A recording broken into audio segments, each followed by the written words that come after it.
සුවිශේෂක මතෙව්තුමාගේ සුවිශේෂයෙන් උපුටාගත් කොටසකි.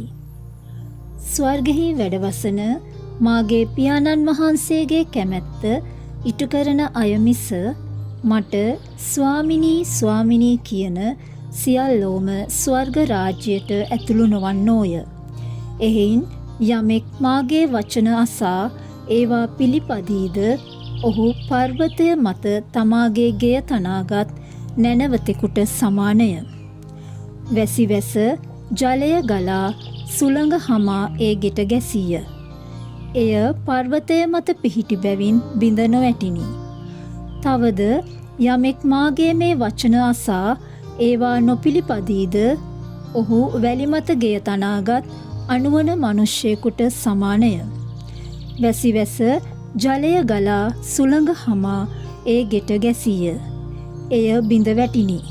එහි වැටීමද භයංකර විය. සුවිශේෂක වාක්‍ය නම් මෙසේය. ක්‍රිස්තුනී ඔබ වහන්සේට ප්‍රශංසා වේවා.